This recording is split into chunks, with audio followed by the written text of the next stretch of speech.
નમસ્કાર ખેડૂત મિત્રો, હું છું રૂપેશ પટેલ। આજના વિડીયોમાં આપણે એરંડાનો સંગ્રહ કરેલા ખેડૂતો માટે આવ્યા છે સૌથી મોટા અને મહત્વના સમાચાર, જેમાં અમેરિકામાં પામોલીન તેલના ભાવમાં સતત તેજીને કારણે દિવેલા વાયદામાં ઉછાળો આવતા એરંડાના ભાવ 1300+ થવાની પૂરેપૂરી શક્યતાઓ।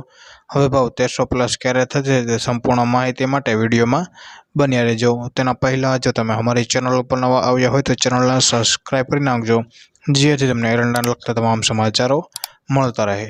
એરંડાના વાયદામાં ઉછાળો આવ્યો છે, જેના કારણે પીઠામાં 20 થી 30 રૂપિયા વધ્યા હતા તો સિપોરામાં ભાવ 1200 થઈ ગયા હતા। એરંડાના અગ્રણી બ્રોકરે જણાવ્યું હતું કે હવે એરંડામાં મંદીના કારણો પૂરા થયા છે, તેજીના કારણોની રાહ જોઈ રહ્યા છે।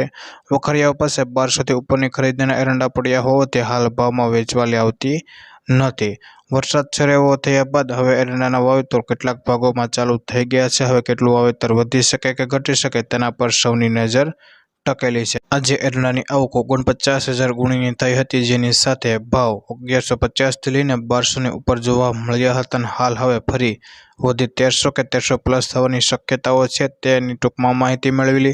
તો મિત્રો, હાલ જેટલું બજાર ઘટ્યું હતું તેટલું જ બજાર વધવા લાગ્યું છે। હવે પછી ભાવ વધવા માટે એકમાત્ર સારું કારણ જોઈએ, જેમાં સારું કારણ આવે તો ભાવ સતત સ્પ્રિંગ જેવા ઉછાળ આવીને વધવા લાગે। હાલ એક કારણ પામોલીન તેલના વાયદા વધ્યા છે, જેના કારણે દિવેલાના વાયદા વધ્યા હતા, જેથી એરંડાનું બજાર 1170 કે 1190 કે ક્યાંક તો પીઠાઓની અંદર એરંડાના ભાવ 1200 ઉપર પણ બોલાવા લાગ્યા હતા। તેથી હજી પણ એરંડાનું બજાર સુધરવાનું ચાલુ રહે અને આગામી 5 કે 10 દિવસની અંદર સતત 5 થી 10 રૂપિયાનો સુધારો રહે તો એરંડાના ભાવ ટૂંક સમયમાં 1300 કે 1300+ થવાની પૂરેપૂરી શક્યતાઓ દેખાઈ રહી છે।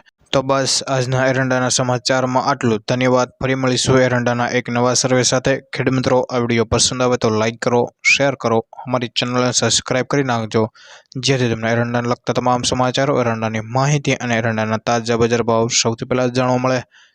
જય જવાન, જય કિસાન।